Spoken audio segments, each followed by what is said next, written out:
Welcome back to the Deep Dive. So today we're taking a turn. We're stepping away from our usual stack of journals and white paper. They're a very sharp turn. Yeah, we're walking into the dark. We're looking at two very specific, very different moments in time from the late 90s in East Asia where, well, the fabric of normal life just completely tore open. It did. And it's a necessary turn, I think, if we really want to understand how a culture, how a society processes fear. Because we have two stories. The first is, you could argue, the single most defining urban legend of modern Beijing.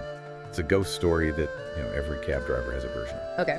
And the other is a true crime case from Hong Kong that is so profoundly brutal, so physically repulsive, that it really does make you question the absolute limits of human cruelty. We've called this exploration the unspeakable and the unseen, and I think that's the key distinction, isn't it? You have the unseen, the supernatural horror, the thing in the shadows, the ghost on the bus, and then you have the unspeakable, the Hello Kitty murder, the horror of what people are actually capable of doing to each other behind a locked door. Precisely. And just to, orient you as you're listening, we're going to be extremely detailed today. We're not summarizing. We're pulling from actual police reports, translated court transcripts from the Hong Kong High Court, articles from the South China Morning Post archives, and some pretty deep web urban legend forums. We're basically performing an autopsy on these two events. That's a good way to put it, yeah. And because of that, a really serious warning is needed here. The second half of this deep dive, when we get to the Hong Kong case, it contains descriptions of severe, prolonged physical torture and dismemberment. It's graphic. It's extremely graphic. And we want to be clear, this isn't for shock value. It's because the source material, the reality of the case, demands that we look at it directly. So please, exercise your own discretion. Know what you're getting into. Okay, so let's begin with the unseen. Let's go to Beijing. The date is November 14th, 1995. November in Beijing, I've been there around that time of year, and it is. It's a bone-chilling cold. It's not wet. It's this dry, piercing wind that comes down from the Gobi Desert. The city just feels different. It feels ancient and vast in the dark. It does. And in 95, you have to remember, this wasn't the Olympic metropolis of 2008. It wasn't all neon and glass skyscrapers yet. The suburbs, especially at night, were very quiet, very dark. A bit desolate, even. And we're focusing on one specific bus route, Route 375. That's the one, Route 375. I looked this up on a map. It runs from Yuanming Yuan, which is the old summer palace, out to Shangshan, the fragrant hills. That's a very specific geography. The old summer palace isn't a palace anymore, right? It's a ruin. It's a famous ruin, Yeah. a place of national trauma, actually. It was burned to the ground by British and French troops in the 1860s. So the route literally starts at a place of ghosts, a place of historical pain. And it ends in the wilderness, basically. Shangshan is a park area in the hills. Exactly. So this isn't to commute through the central business district. This is a route that connects a ruin to the woods. And on this night, November 14th, we're on the very last bus of the night. The last bus. It's always the last bus. Such a classic setup. It's this liminal space, isn't it? It's neither the city nor the depot. And you have the classic late-night crew, a driver, a female conductor, or ticket taker. And on this bus, initially, there are just two passengers. A young man, a student, and an old woman. That's the whole manifest. For a while, yes. The sources do mention a couple gets on and then gets off a few stops later, which I think is a great detail. It adds this layer of mundane reality before things get strange. It grounds it. It grounds it. So the bus is moving through the dark. It's quiet, just the hum of the engine. And then the driver sees something up ahead. On the side of the road. Figures, waving. Three of them, just waving him down in the dark. And this is the first problem, right? They're not at a bus stop. No, not at all. They're just on the side of this dark road. And protocol says you don't stop. But, it's the last bus. It's freezing cold. The driver decides to be a human being instead of just an employee. He pulls over. A decision he's going to regret. So who or what gets on the bus? This is where the legend gets so visually specific. He does. 3 men board. But something is immediately wrong with their physicality. The man in the middle is just slumped over. His head is down. His arms are limp. He's being held up, almost dragged, by the 2 men on either side of him. So the initial thought is what? They're helping a drunk friend. Or someone who's sick. Or, and this is the unspoken thought in the back of your mind, someone who's already dead. Right. But it's not just their posture that catches everyone's eye. It's what they're wearing. They're in robes. And the sources are all very specific about this. They are Qing Dynasty era robes. Wow. So we're talking about the style from, what, the 1600s up to the early 1900s? The tunics, the mandarin collars. That's the one. And this is such a brilliant, culturally specific detail. If this were a Western ghost story, they'd be in, like, Victorian funeral clothes. Sure, top hats and black coats. But here, it's the Qing Dynasty. And in Chinese folklore, especially the kind of Hong Kong cinema that was hugely popular in Beijing at the time, the Qing Dynasty official is the archetype for the Jiangshi. The hopping vampire, the Chinese vampire. I was just Yeah. thinking that. It's an instant visual shorthand for undead. It's immediate. You don't even have to think about it. And there's another detail. Their skin.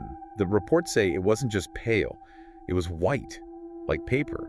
Like there was no blood flowing underneath at all. So you've got three guys in historical costumes with corpse white skin dragging what looks like a body onto a public bus in the middle of a freezing night. I imagine the atmosphere on that bus just plummeted. Oh, absolutely. The passengers are terrified. You can picture this dude just shrinking into his seat, trying to become invisible. But the conductor, she does something very practical, very human. She tries to rationalize the fear away. He tries to make it make sense. She speaks up, and her voice is probably a little too loud, a little too cheerful. She says something like, "Don't worry, everyone. They must be actors. There's probably a costume drama filming nearby. They just got drunk at the rap party and didn't have time to change." That's such a brilliant rationalization because it's actually plausible. It's completely plausible. There are film studios in the Haidian district. It's just believable enough to let the passengers lower their guard, to stop them from bolting off the bus right then and there. It's like, oh, okay, drunk actors. That makes sense. It puts a mask of the mundane over the face of the supernatural. Perfectly said. It pacifies that immediate fight-or-flight response. So the three mysterious men, they shamble to the back of the bus and sit down. The bus starts moving again. The silence returns. But it's a different kind of silence now. A heavy silence. And the old lady, who's sitting a row or two behind the young student, she isn't buying the conductor's story. The legend says she keeps glancing back, watching them. She's the observer. She's the witness for the audience. Yes. And then everything changes. The dynamic shifts violently.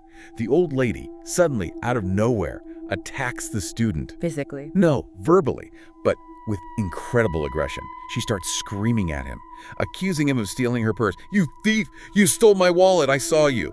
This poor kid. He's already freaked out by the Qing Dynasty guys in the back, and now this grandma is having a go at him. She is causing a massive scene. "Driver, stop the bus! This boy robbed me! We have to go to the police station right now."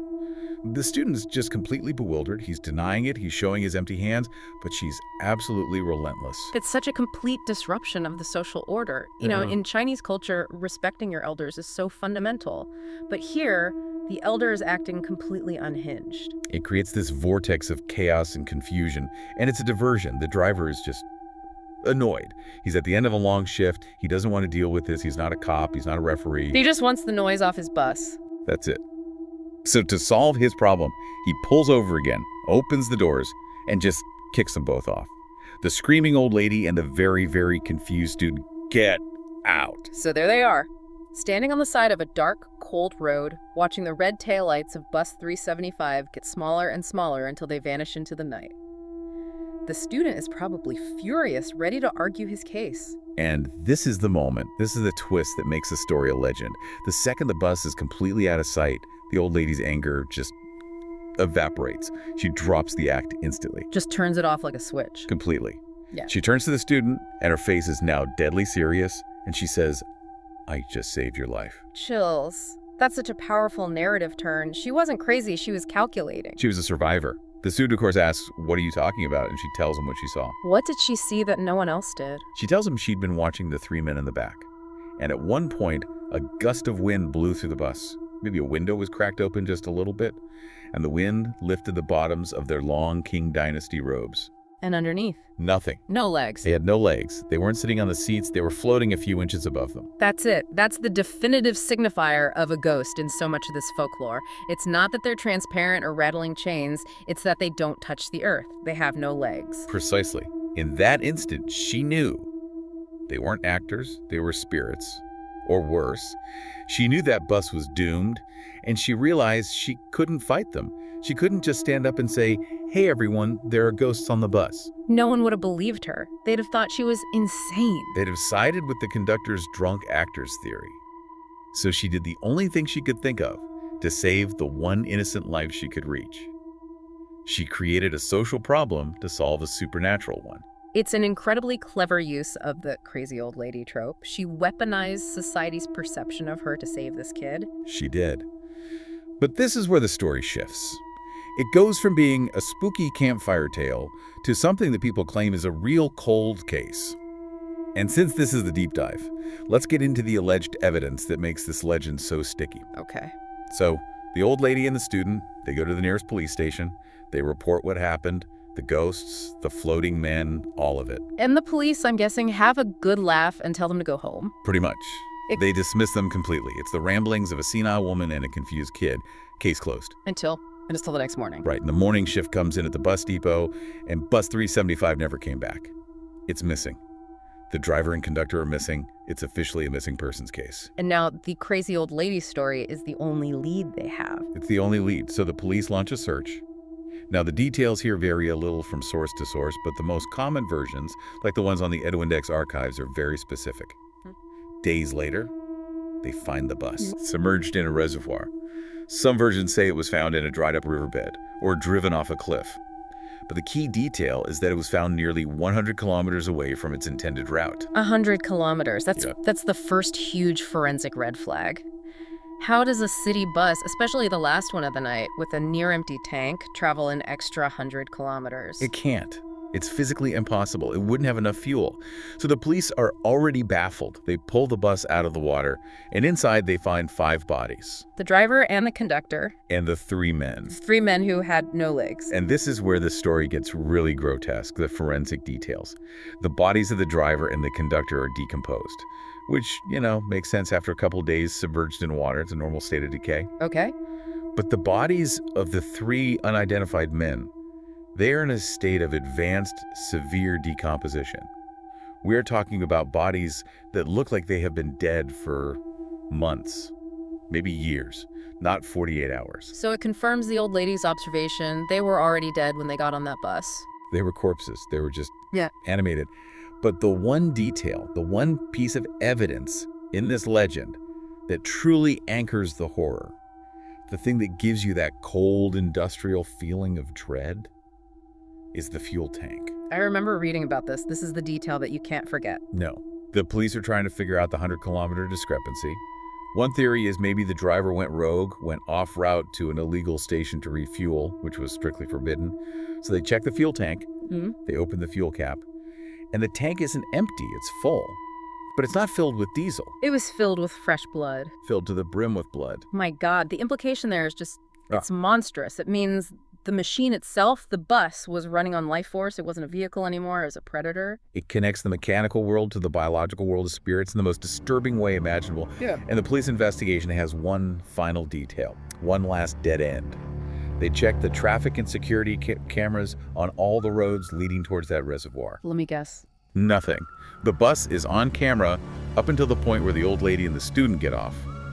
And after that, it vanishes.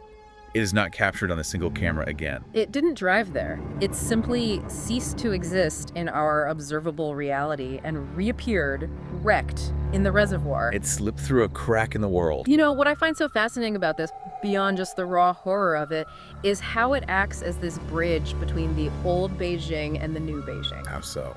Well, you have these Qing Dynasty ghosts, right? They are the literal history of the city, the weight of the past. And what are they doing? They're hijacking a piece of modern public transit, a city bus. It's the ancient past consuming the mundane present. That is a really sharp observation. And Beijing is a city of layers like that. You literally cannot dig a new subway line there without hitting an ancient tomb or a Ming Dynasty wall. The folklore is constantly reflecting that tension. The idea that the past is right under your feet, or in this case, waiting to board your bus. Exactly. And, before we make the big pivot to Hong Kong, I think it's worth spending just another minute in this atmosphere. Our sources mentioned a few other Beijing legends that have this same DNA, this feeling of coexistence between the living and the dead. The interlude part of our outline, let's do it. The story of the tailor. That one felt very specific to traditional Chinese ideas about the body and the afterlife. It really is. This is a legend set at the south gate of the old walled city. There's a tailor working late in his shop. And at midnight, there's a knock at the door. A midnight emergency sewing job. Apparently, a mysterious customer wants to buy a needle and some thread. The tailor is, understandably suspicious. It's the middle of the night. So he doesn't open the door all the way. He just passes the items through a small window or a crack in the door. So he can't see the customer's face. Can't see the face. Yeah. But he did notice one thing. A very specific, very distinct bracelet on the wrist that takes the needle and thread from him. The unique identifier. The clue. Exactly. The next day, there's news spreading through the neighborhood. A body has been found outside the city walls. It's the body of a criminal who had been executed by beheading that morning. Okay. But when they found the corpse, the head had been sewn back onto the neck. Using the tailor's thread. Using the tailor's thread. And on the wrist of the corpse was the very same bracelet he'd seen the night before. Wow.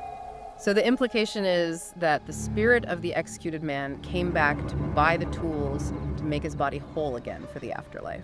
Right. In Confucian culture, bodily integrity is hugely important. Disrespecting a corpse or leaving it dismembered is a profound dishonor. You're supposed to enter the afterlife intact. So the horror here isn't just that he's a ghost. It's the sense of his desperate need to put himself back together. It's almost tragic. And the reaction of the other locals in the story is what really sells the atmosphere. It is. The tailor, completely freaked out, goes and tells the owner of the local pharmacy what happened. He says, "I think I sold thread to a ghost." And the pharmacist just kind of shrugs. He's not surprised at all. Not in the slightest. He just says, "Oh, that's nothing. I sell vulnerary, wound medicine to the dead at midnight all the time." All the time. It just completely normalizes it. It suggests that in Beijing, the spirit world isn't some other dimension. The dead are just another customer base with after-hours needs. It's a total coexistence.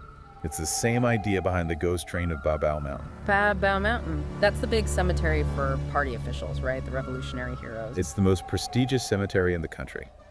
The legend goes that a subway worker, finishing his shift late, catches the last train home.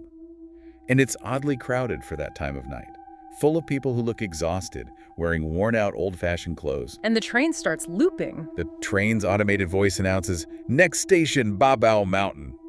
But nobody gets off. Then a few moments later, it makes the same announcement again, "Next station, Babao Mountain."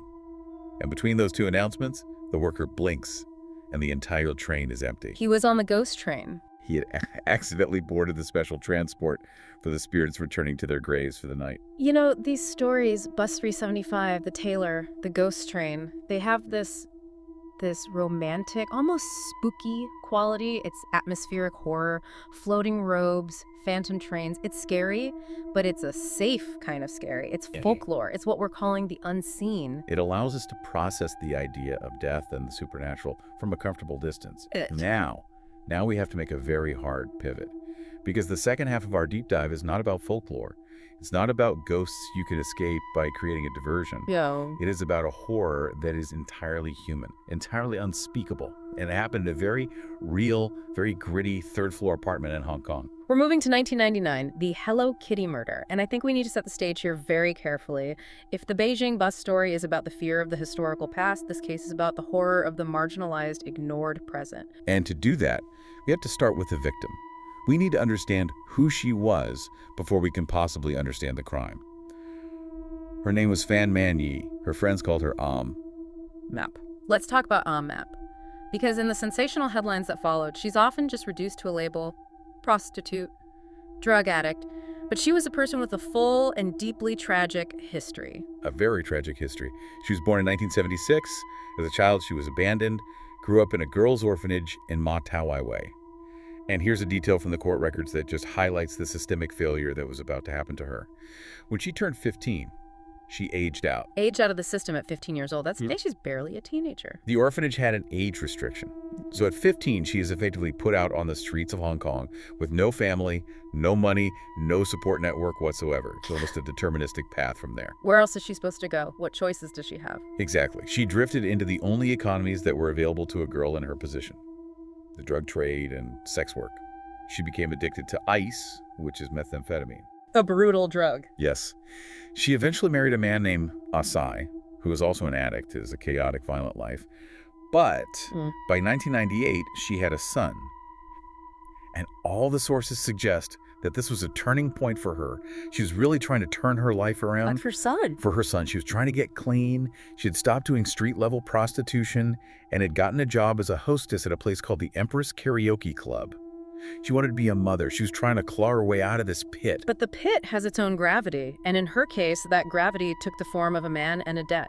And the inciting incident, the spark that lit this entire inferno, is just maddeningly trivial. It stems from a theft that happened 2 years earlier, in 1997. Fan had stolen a few items from a man named Chan Man Lok. He was known as Ah-Look. And who was Aluk? Ah-Look was 33 years old. He was a pimp, a drug trafficker, and a member of the Wuxing Wo triad. Wuxing Wu. Yeah. That's one of the oldest and most notorious triads in Hong Kong. It is. So even being a low-level member like him gives you this terrifying cachet. He's a professional predator. And what did she steal from him? Something big. A DuPont lighter, a ballpoint pen, and about HK $4,000 in cash. A lighter, a pen, and a few hundred US dollars. That's the price of a human life. For Ah-Look, and it was never about the money. It was about the disrespect. It was about the principle. He demanded she repay him, but he applied what you might call triad math. He tacked on an insane amount of interest, so the debt ballooned from 4,000 to over 20,000 Hong Kong dollars. Which she could never pay. No way. Not with a newborn son to care for. So on March 17th, 1999, Ah-Look and two of his associates, two enforcers named Lun Guilun and Lun Xingqiu, went to her apartment, and they abducted her. They took her to an address, 31 Granville Road in Tsim Sha Tsui. Tsim Sha Tsui is a really busy touristy shopping district. But this specific building, 31 Granville Road, it had a dark history of its own. It was owned by the widow of Limping Ho. Limping Ho, the infamous heroin kingpin from the 60s and 70s. The very same. By 1999, the building was slated for redevelopment. It was half empty, falling apart, and Ah-Look was what's known as a freeloader. He was a squatter that the triad had placed in the building, specifically to intimidate the remaining legal tenants into leaving so the property could be cleared. So you have this building that is in legal limbo, owned by the legacy of a major drug lord, and it's being occupied by violent criminals whose job is to scare people. It's a perfect blind spot in the middle of a bustling city. A black hole.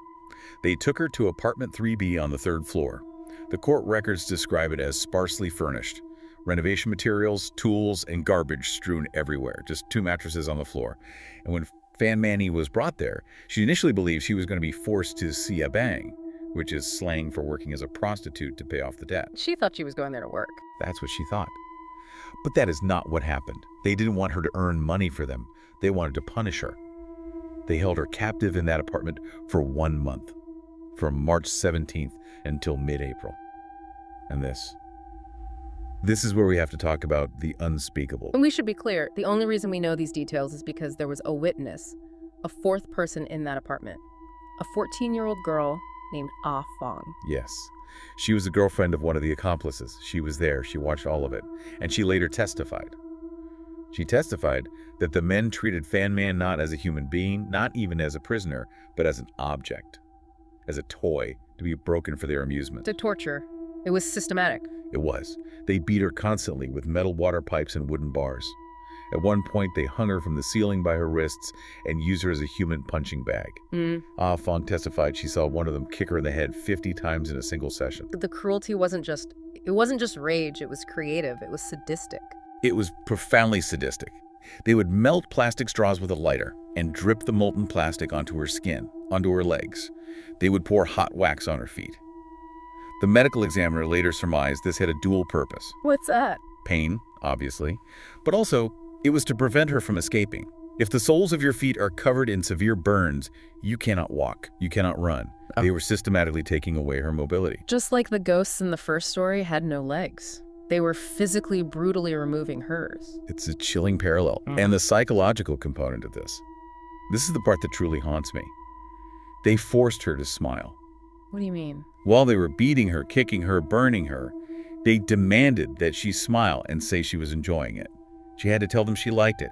And if she didn't smile, or if her voice wasn't enthusiastic enough, the torture would just get worse. They were trying to break her mind, to annihilate her sense of self. They wanted her to participate in her own destruction. That's exactly it. And this went on for a month, a full month. In an apartment building in the middle of one of the busiest districts in the world, people must have heard the screaming. They did. The police investigation later found neighbors who admitted they heard haunting cries almost every night. They heard banging, screaming, pleading. But nobody called the police. Nobody called. Remember the context. It's a building being cleared out by the triads. It's full of squatters. Everyone was terrified. The bystander effect kicked in with a vengeance. People were afraid to get involved. They told themselves it was triad business, and they looked the other way. They made the choice to unsee the unspeakable. And sometime between April 14th and April 15th, 1999, after a month of this, Fan Manu died. The exact cause and moment of death, it's unknown, because by the end, she was drifting in and out of consciousness from traumatic shock. At some point, the men realized she was dead. She wasn't a toy anymore. She was a problem.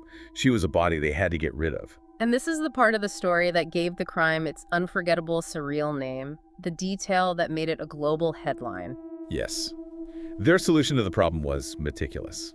They took her body into the bathtub and they dismembered it. But they knew that even body parts can be identified through DNA or dental records, so they went a step further. They boiled the remains. They boiled the flesh from her bones, partly to destroy identifying evidence and partly to mask the smell of decomposition. They flushed the soft tissue and organs down the toilet or discarded them in plastic bags. It's so cold, so procedural. It's like they're working in a factory. Most of her remains were put in trash bags and thrown into public garbage dumps across Sham Shui Po and Wan Chai. They were never found. But the head, they did something different with her head. They kept the skull. And they took a plush doll, a Hello Kitty doll. A very specific one. A Hello Kitty mermaid doll. A mermaid. Again, a creature with no legs. The symbolism it's almost too perfect. It's sickening. They cut a slit in the back of the doll's head. They pulled out the cotton stuffing, and they placed Fan Manu's boiled skull inside. Then they sewed it shut. And the body of the doll. They stuffed the body of the doll with dead insects they found around the apartment. And then they left it there. A smiling, silent mermaid doll sitting in this filthy apartment containing a human skull. The juxtaposition is what makes it so uniquely horrifying. Hello Kitty is the international symbol of kawaii, of cuteness, innocence, childhood, and she famously has no mouth. She is silent. And they turned her into a silent reliquary for the evidence of a monstrous crime. It's a complete perversion of a cultural icon. It's why the public couldn't look away. It's too surreal to ignore. But how did they get caught? I mean, if most of the body was destroyed and flushed away and the skull was hit her in the most bizarre way imaginable, they could have gotten away with it. They almost did. They were undone by the one thing they couldn't control, the conscience, or perhaps the trauma, of the 14-year-old witness, Ah Fong. The girl who watched it all happen. After the murder, Ah Fong was arrested for a separate minor offense and sent to a girls' reform school. And there, she started falling apart. She couldn't sleep. She was having constant, terrifying nightmares. About Fan Manu. Yes. She told her social workers that she was being haunted. And she was very specific. She was being haunted by a headless ghost. A ghost that kept demanding in her dreams, "Give me my head back." Wow. Whether it was a ghost or just profound psychological guilt, it was eating her alive. Right. And finally, she broke down completely. She confessed everything to a social worker. She said, "I saw a woman being killed. They put her head in a Hello Kitty doll." That poor social worker. You'd have to think the girl was having a psychotic break. It sounds like something from a horror movie, not a real confession. Initially, I think they did. But the details were too specific, too consistent. The social worker took it to the police. And on May 24th, 1999, the police raided apartment 3B at 31 Granville Road. And they found it. They found the apartment just as Ah Fong had described, a filthy, chaotic mess. And they found the doll. It was sitting on a canopy above the refrigerator. And when they cut it open, the skull was inside. They also found one of her teeth and some internal organs wrapped in plastic inside the refrigerator. The forensic team said the stench in the apartment, even weeks later, was indescribable. A terrible, sweet smell of chemical cooking and decay. let's move to the trial, because this is where the story takes another turn that people might not expect. The public outcry was enormous. They wanted a murder conviction, the death penalty, or life without parole. But that's not what happened. No, and this is a really fascinating and frankly frustrating legal nuance. The three men, Ha and the two Liangs, were charged with murder. But their defense team was very, very clever. They conceded the abuse, they conceded the dismemberment, they admitted to everything except the murder itself. How could they possibly argue that? They held her captive and tortured her for a month until she died. They argue she died of a drug overdose. They leaned into her history as an addict. They claimed that during her captivity, she had taken a fatal dose of methamphetamine. And because they had so thoroughly destroyed her body. They destroyed the evidence. They destroyed the evidence. The forensic pathologists could not scientifically prove the exact cause of death. They could confirm the torture, but they couldn't rule out the possibility of an overdose. There was no soft tissue to test. So the sheer brutality of how they dispose of her body became their best legal defense. It's a horrifying irony, isn't it? Yeah. This created a huge problem for the jury with the concept of the guilty mind, the intent to kill. If there was a possibility she died from an accidental overdose, it's much harder to prove beyond a reasonable doubt that they intended to murder her. The jury was split. It was a 6-3 vote. That close? And they came back with a verdict. Not guilty of murder, but guilty of the lesser charge of manslaughter. Manslaughter, unlawful killing. Exactly. They agreed the men's actions led to her death, that they were responsible. But the specific legal definition of murder with intent couldn't be met. So they were looking at a much later sentence. For a crime this horrific, that's just unbelievable. It would have been. But the presiding judge, Justice Peter Nguyen, was clearly appalled by the facts of the case. He had seen the photographs. He had heard Ah Fong's testimony. And he was not going to let a legal technicality diminish the gravity of what they did. What did he do? During sentencing, he made a statement that became famous in Hong Kong's legal history. He looked at them and said, "Never in Hong Kong in recent years has a court heard of such cruelty, depravity, callousness, brutality, violence, and viciousness." And the sentence. He gave them the maximum possible sentence for manslaughter. Life imprisonment. Life for manslaughter. That's extremely rare. He was sending a message. A very clear message.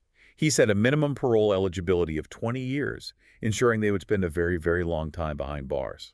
The psychiatric evaluations, by the way, deemed them all remorseless. So what happened to them? Where are they now? Well, Chan Manlock, the ringleader, and one of the accomplices are likely still in prison or have only recently become eligible for parole. But the other one, Loon Shing Cho, he appealed his sentence, and he got it reduced to 18 years. So he's out. He was released in 2014. Wow. But the story doesn't end there. And this postscript, I think, tells you everything you need to know about the nature of a person like that. In 2022, just a few years ago, Loon Shing Cho was arrested and sent back to prison. For what? For sexually assaulting a 10-year-old girl. Oh my God. It's sickening. It confirms what the psychiatrist said. Utterly remorseless. He didn't change. He didn't learn. He just waited. Evil is often just banal and repetitive. It doesn't get rehabilitated. And the building.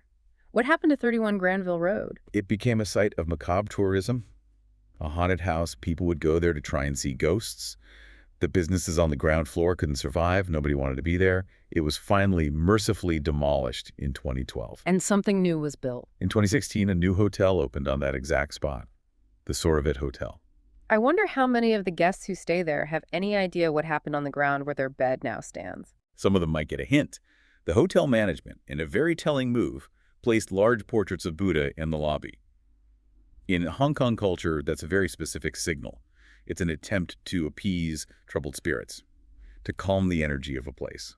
Which brings us back around to the synthesis of all this. We have these two stories, Bus 375 and the Hello Kitty murder, the unseen and the unspeakable. When you put them side by side like this, what's the big picture? What do we see? I think we see a profound contrast in how we process horror. The Bus 375 legend is the unseen. It's about floating ghosts, blood in a fuel tank. It's atmospheric, it's spooky, and crucially, there's a hero. The old lady. The old lady intervenes. She's clever, she's observant, and she sees a boy. The story gives us a sense of agency. It suggests that if you're smart enough, you can escape the ghost bus. You can win. But in the Hello Kitty case, there are no heroes. There are no heroes in that apartment. There are only perpetrators, a victim, and bystanders. The neighbors heard the screams for an entire month and did nothing. The horror wasn't supernatural. It was the complete and total removal of humanity. The ghost in this story, the thing that brought justice, wasn't a Qing Dynasty spirit. It was the haunted conscience of a 14-year-old girl. It really highlights the difference between something being scary and something being horrifying. A ghost with no legs is scary. Yeah. A man systematically melting a woman's legs with hot wax so she can never leave is horrifying. It's a different category of fear altogether. Because real horror is about the exertion of power and control. Supernatural horror is often about the loss of control to an unknown force. And frankly, the very human desire to completely control and destroy another human being is infinitely more terrifying to me than any ghost story I've ever heard. And it forces you, the listener, to ask a really uncomfortable question. We'd all like to think we're the old lady on the bus, the one who sees the truth and acts. Oh. But if we're being honest and we look at the Hello Kitty case, we know that statistically, most of us are more likely to be the neighbor who hears a scream and turns up the volume on the TV. That's the Genovese syndrome, the bystander effect. We assume someone else will call the police. We tell ourselves it's not our business. The Hello Kitty murder is just this brutal, visceral reminder that sometimes it is our business. Silence is a choice.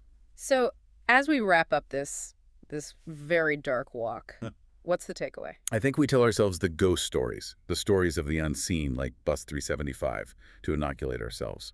We practice being afraid in a safe way so we feel tougher, but we have to tell the true crime stories, the unspeakable ones, to bear witness.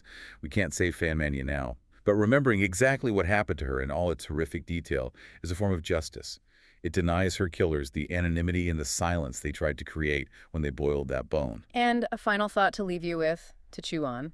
In the bus legend, the hero story, the old lady saves the student, but she leaves the driver and the conductor behind to die. She knew the ghosts were on the bus. She made a choice to save one person, but in doing so, she sacrificed two others. Was that a moral choice? Or was it just a pragmatic, opportunistic one? It suggests that even in our stories about heroes, salvation is selective, and maybe survival always comes at a cost. And on that very heavy note, if you have any plush dolls in your room, maybe give them an extra squeeze tonight. Check the stitching. Or just, turn them to face the wall. Thank you for joining us on the deep dive. This was a tough one, but an important one. We'll be back next time with something a little lighter, maybe. Stay curious. And stay safe.